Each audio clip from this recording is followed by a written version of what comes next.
बैठते थे, front bencher थे कि बैक बेंचर थे।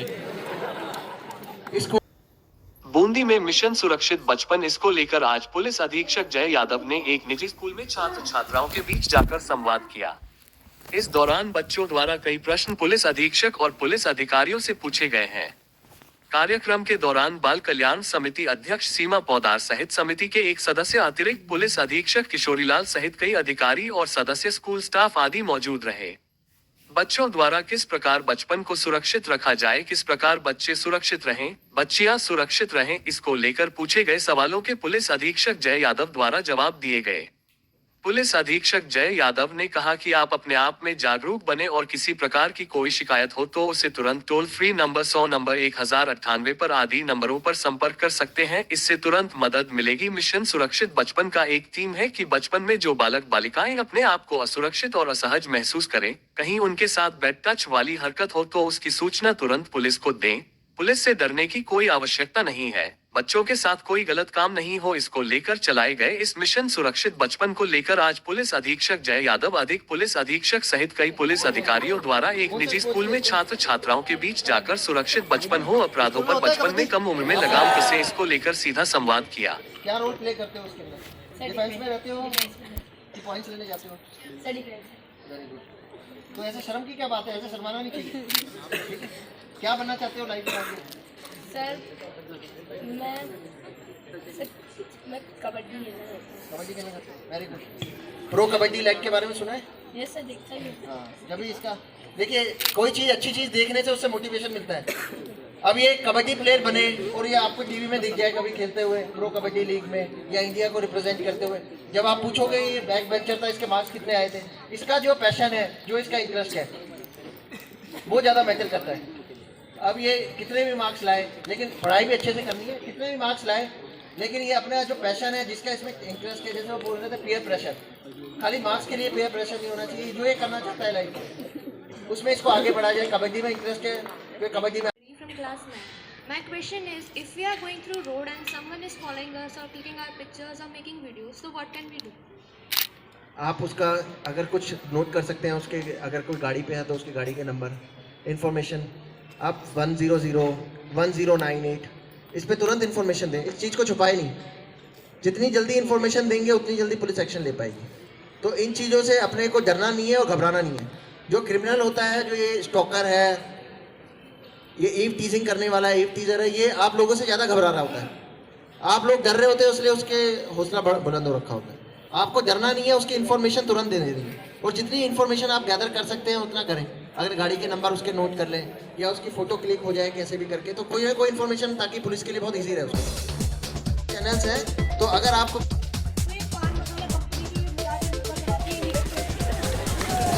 Very good question. अब इनके पैकेज पे आपने कभी देखा है लिखा हुआ?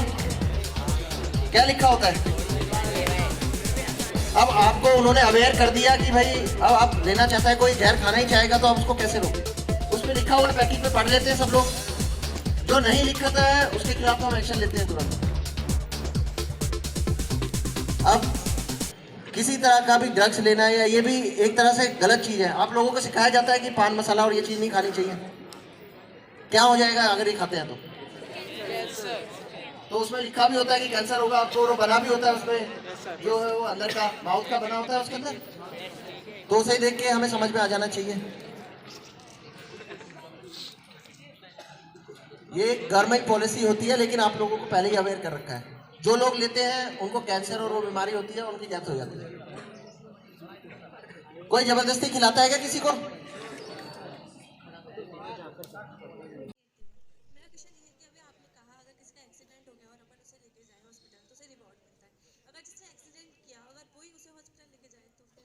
जिसने एक्सीडेंट किया है उसने एक बार तो क्राइम तो कर दिया, उसको पनिशमेंट तो मिलेगी।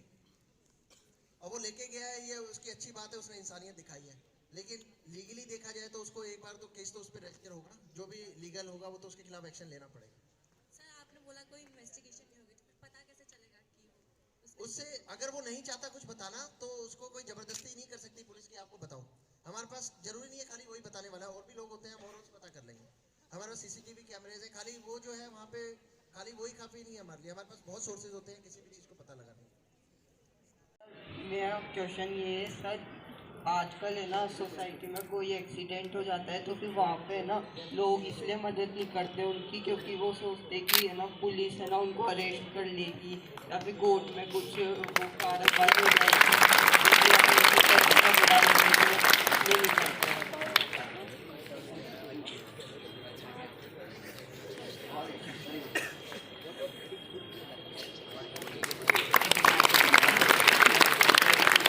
ये प्रॉब्लम मैंने बहुत देखी है। कभी भी कोई एक्सीडेंट हो जाता है, कोई किसी की मदद नहीं करता, वो नीचे तड़प रहा है। अगर वो गोल्डन आवर होता है, अगर उसको टाइमली हॉस्पिटल पहुंचा दिया जाए जो इंजर्ड है, तो उसकी लाइफ बच सकती है।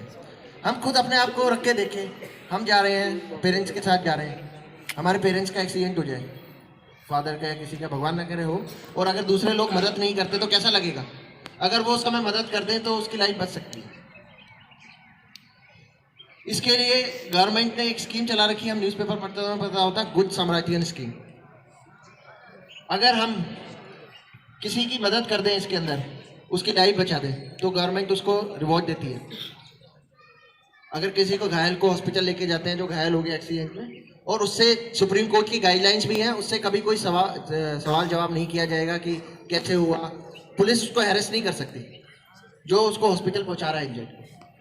तो इसमें घबराने की जरूरत नहीं है। ये हमारे अवेयरनेस की जरूरत है कि हमें पता होना चाहिए इस चीज़ का कि अगर हम किसी की मदद करते हैं तो उल्टा हमें रिवॉर्ड मिलेगा, गवर्नमेंट आपको रिवॉर्ड देगी, और सुप्रीम कोर्ट की गाइडलाइंस के अकॉर्डिंग आप लोगों से कभी कोई सवाल जवाब नहीं किया जाएगा कि आप उसको हॉस्पिटल क्यों लेके आए, कहाँ मिला, कैसे मिला। आपको उसी समय उसको हॉस्पिटल में छोड़ देना है, फिर डॉक्टर देख लेंगे और आप जा सकते हैं। उसके बाद आपको खाली रिवॉर्ड देने के लिए, इनाम देने के लिए बुलाया जाएगा। My concern is that it's said to be that girls should learn self-defense techniques, but for certain reasons some girls can't. So in that condition, what should we do? Self defence techniques anyone can learn, there is no problem. कोई ऐसा नहीं है, कोई सभी physically fit होते हैं, बच्चे तो सभी होते हैं। तो self defence techniques is very useful, कि इसको सीखना बहुत जरूरी है।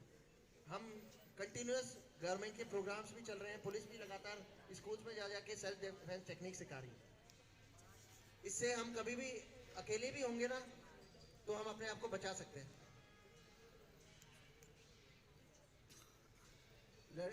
लड़कियां, महिलाएं अपने आप को जैसे कहीं कोई अटैक कर दे, कुछ कर दे, तो पेपर स्प्रे या कुछ कुछ रखती हैं जो लड़कियां अवेयर होती हैं, गर्ल्स अवेयर होती हैं, तो उन चीज़ों को भी हम रख सकते हैं।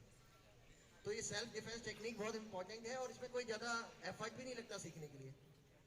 हमारे पुलिस में भी, हमने हर डिस्ट्रिक्ट में, पूरी पुलिस में भी जो हमारे विमेन कॉन्स्टेबल्स हैं, विमेन पर्सनल हैं, उन्होंने ट्रेनिंग करी हुई है सेल्फ डिफेंस की। वो स्कूल्स में जा जाके बच्चियों को ट्रेनिंग दे रही है। यहाँ पे हुई है सेल्फ डिफेंस की? हाँ,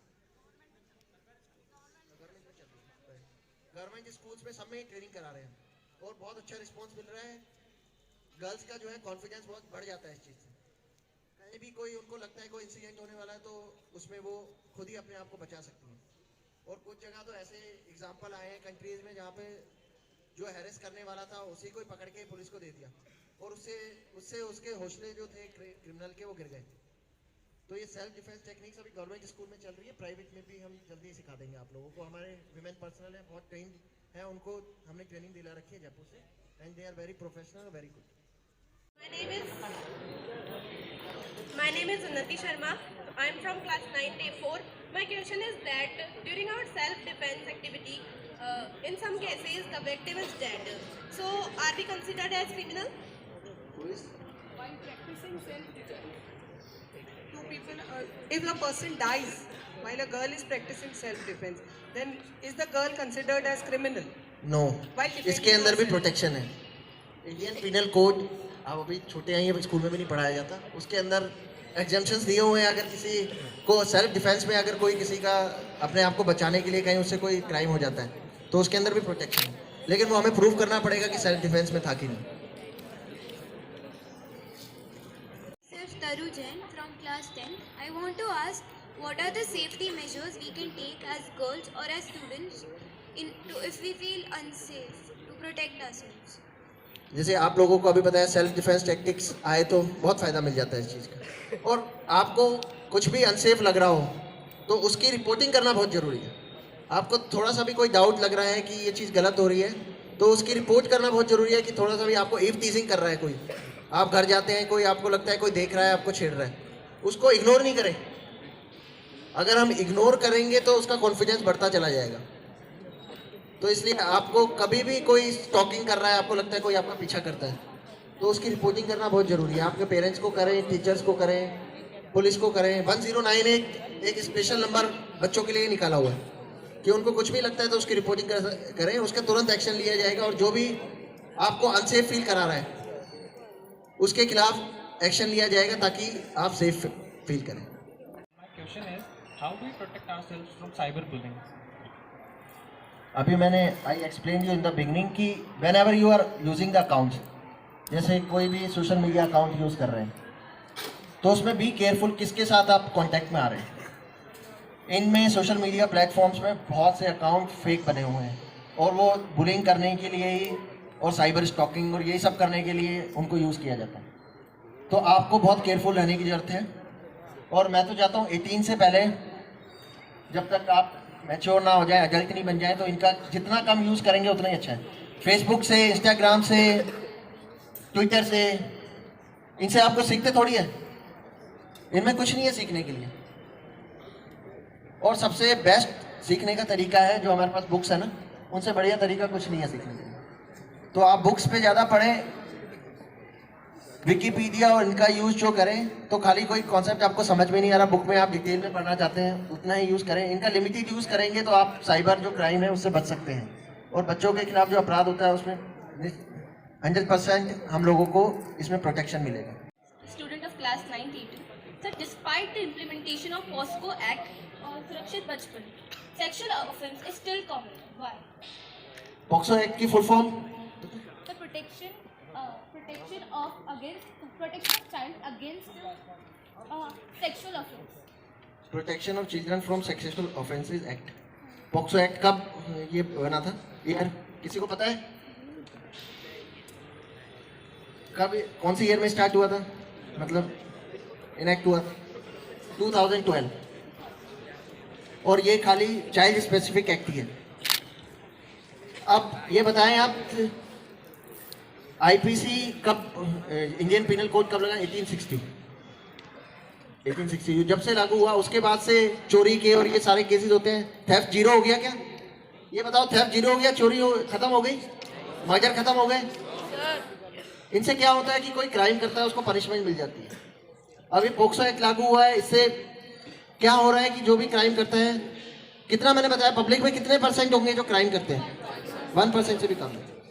तो ऐसे मेंटली अनस्टेबल लोग और क्रिमिनल माइंडसेट के लोग कभी जीरो हो सकते हैं किसी भी सोसाइटी में? वर्ल्ड में कहीं भी कोई कंट्री है जहाँ क्राइम जीरो है? तो ऐसे लोगों को क्या होता है, कहाँ जाते हैं ये लोग? क्या जेल जाते हैं?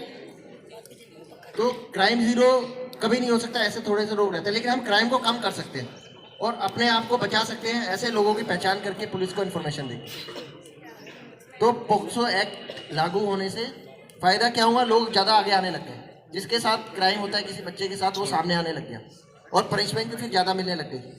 पॉक्सो एक्ट इस समय कंट्री का सबसे स्ट्रिंजेंट और सबसे खतरनाक कानून है। उसके अंदर और कानूनों में क्या होता है कि जो मुलजिम होता है, एक्यूज होता है, उसको जो डिफेंस वाला होता है, जैसे हम पुलिस ने केस पेश करा उसको, तो हमें प्रूफ करना पड़ता है कि उसने क्राइम किया है। उसमें क्या होगा, पॉक्सो एक्ट में उल्टा है कि जो एक्यूज है उसको साबित करना पड़ेगा उसने क्राइम नहीं किया। ये बच्चों के लिए गवर्नमेंट का मतलब बहुत सेंसिटिव मैटर है, इसलिए उस एक्यूज पे बर्डन डाल दिया है कि उसको साबित करना है कि उसने क्राइम नहीं किया। ये बहुत बड़ा प्रोटेक्शन दे रखा है, इसलिए उसमें पनिशमेंट भी बहुत हो रही है पॉक्सो एक्ट। तो इसलिए अगर कोई बच्चे को गलत तरीके से टच भी कर दे, बैड टच गुड टच बताया होगा आप लोगों को, तो गलत तरीके से टच करना भी पॉक्सो एक्ट में आ जाता है। दबाना चाहता है और सर पुलिस को पता है कि ये किसी पॉलिटिशियन ने करा है क्राइम, और सर पुलिस भी उसके साथ मिली हुई है, तो फिर वो क्राइम। पुलिस जो है अपने लॉ के अकॉर्डिंग चलती है। ये कोई फर्क नहीं पड़ता कि कौन इन्फॉर्मेशन दे रहा है। आपने देखा है कोई बड़े बड़े लोग जो है वो जेल चले जाते हैं,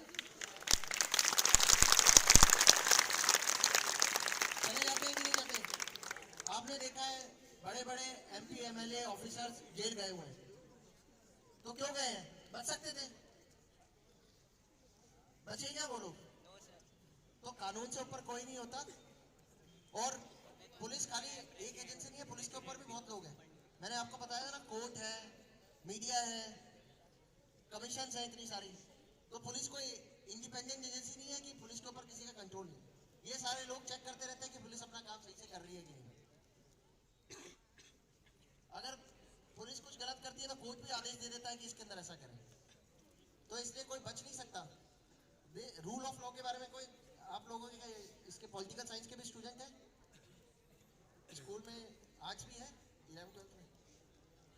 To that, how to convince harassment victims to approach the police if they are in fear of getting disgraced in the society?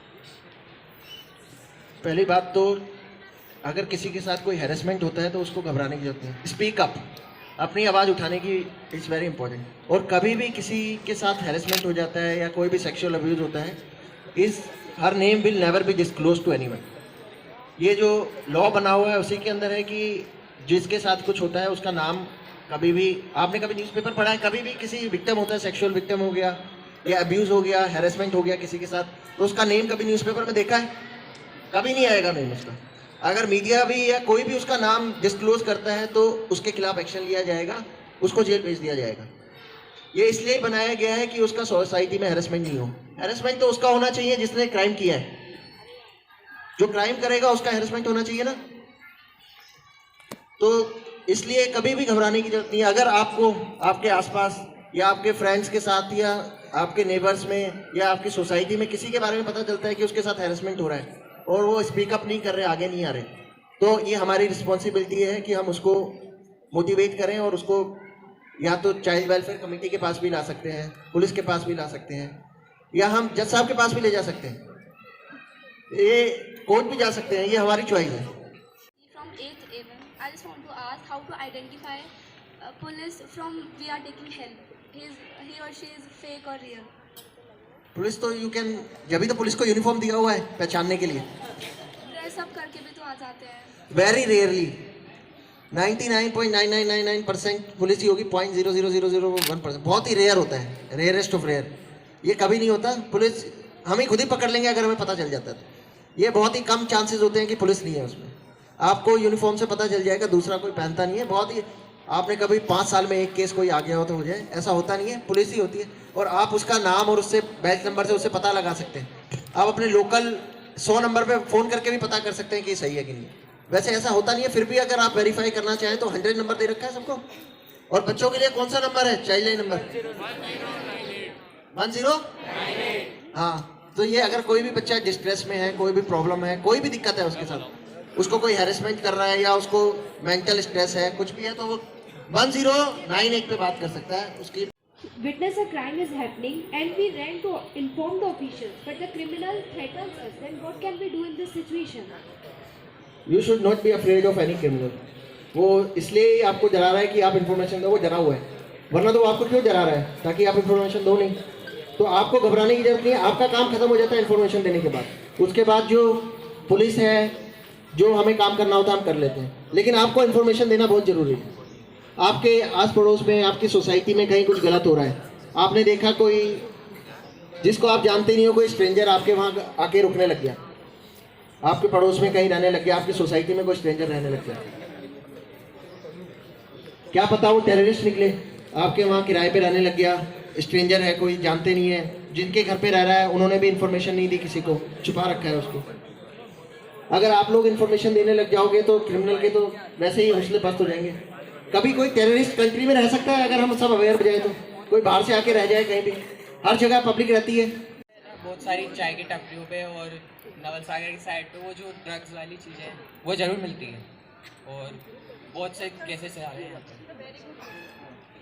मैं ड्रग्स के बारे में बात ही कर रहा था। ये ड्रग्स के लिए जैसे कोई भी क्राइम होता है तो उसके सबसे सॉफ्ट टारगेट कौन होता है? किसको इजीली क्राइम करवा सकते हैं? बच्चों से। तो ये ड्रग्स की प्रॉब्लम हो गई या बैगिंग कराना, भीख मंगवाना या बच्चों को किसी और चीज़ में यूज़ करना, तो सबसे इजी टारगेट होते हैं बच्चों को यूज़ करा जाए उसके। जो एडल्ट लोग होते हैं वो बच्चों को यूज़ करते हैं।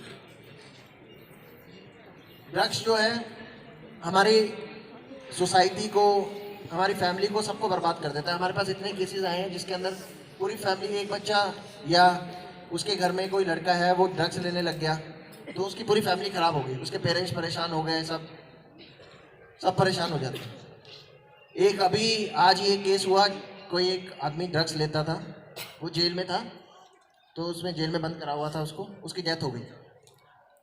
तो इसका अंत कैसे होता है? ड्रग्स लेंगे तो क्या होगा?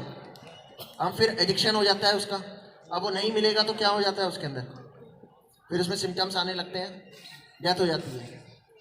तो इसलिए ड्रग्स और इन चीज़ों को अवॉइड करना बहुत ज़रूरी है। अगर हमें कोई इन्फॉर्मेशन मिलती है कि यहाँ पे ड्रग्स मिलते हैं या हमें कोई ड्रग्स दे रहा है, तो उसकी इन्फॉर्मेशन देना आपके हम सबकी रिस्पॉन्सिबिलिटी है कि उसकी इन्फॉर्मेशन पुलिस को दी जाए, ताकि हम इन लोगों के खिलाफ एक्शन ले सकें। Myself, Niharika Singhada from class 11 Commerce. I want to ask you that nowadays the rapes and harassment cases with the girls are increasing in public and their houses also. So what are the necessary steps that the government and the police are taking? Very good question. Up, you are saying कि cases are increasing. Cases are not increasing. Public are becoming more and more aware. पहले जो लोग थे वो घबराते थे अपने सामने आने के लिए। जैसे बता रहे हैं ना कि अगर हैरेसमेंट हो जाए, जैसे पहले बच्ची ने पूछा था कि हैरेसमेंट हो जाए तो सामने नहीं आते थे, कि सोचते थे सोसाइटी क्या सोचेगी। अब बहुत ज़्यादा अवेयरनेस बढ़ गई है, अब पब्लिक भी अवेयर है, सबको पता है कि ये चीज़ क्राइम होती है, और अपने जो है police and the government is very serious on this thing. अब किसी के साथ कोई इंसिडेंट हो जाए तो उसमें तुरंत एक्शन लिया जाता है, तो इसलिए अब रिपोर्टिंग ज़्यादा होने लग गई है, इसी वजह से हमारे पास केसेस भी ज़्यादा आ रहे हैं। तो ये बहुत अच्छी चीज़ है, अगर किसी के साथ क्राइम हो रहा है और वो उसको रिपोर्ट कर रहा है तो आना बहुत ज़रूरी है, ताकि वो जो क्रिमिनल है और क्राइम नहीं कर पाए। तो इसलिए अवेयरनेस और इससे बहुत फ़र्क पड़ा है, और हम जैसे जैसे एक्शन लेते रहेंगे। कोई नॉर्मल डिस्ट्रीब्यूशन कर्व के बारे में सुना है आपने, कभी पढ़ा है? नॉर्मल डिस्ट्रीब्यूशन कर्व क्या होता है? मैथ्स पढ़ी होगी। एक कर्व होता है, यूं जाता है फिर यूं आ जाता है। कोई भी चीज़ है, पहले क्राइम कम रिपोर्ट हो रहा था तो ऐसे था, फिर धीरे धीरे अवेयरनेस जनरेशन होने के ऊपर चला गया।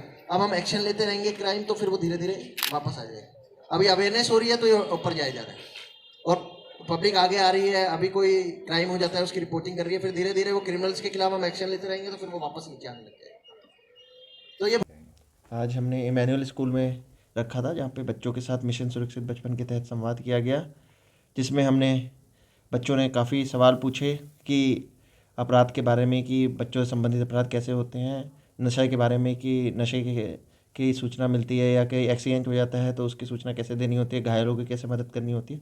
तो अलग अलग विषय पे जो बच्चों की जिज्ञासा थी, और पुलिस और जो पब्लिक या बच्चों के बीच में दूरी है उसको मिटाने का प्रयास करा जा रहा है, ताकि कोई भी समस्या है वो तुरंत पुलिस के पास आ सके और अपनी समस्या को बता सके। और एक जो कम्युनिटी पुलिसिंग के तहत हम मिशन सुरक्षित बचपन चला रखा है, उसमें पब्लिक और पुलिस की पार्टनरशिप से अपराधों पर नियंत्रण पाइए।